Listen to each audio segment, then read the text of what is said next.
Welcome back again to my YouTube channel. For today's video, isi-share ko sa inyo ang napaka-yummy na recipe. Need lang natin ng chicken breast na kahiwa ng paganyan na manipis, timplahan ng kunting asin, ground pepper, tsaka natin siya ipiprito ng half cook.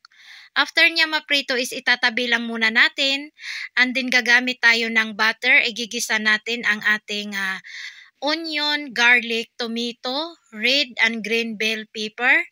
Lagyan natin ng konting tomato paste at timplahan natin ng sweet paprika, thyme powder, konting asin, at saka pag maluluto na siya, itatabi lang din muna natin hanggang lumamig, and then ilalagay na natin siya sa ibabaw ng ating piniritong chicken, and then lalagyan natin ng cheese before natin siya ilalagay sa oven. So napaka-easy lang nito guys at napakasarap pa.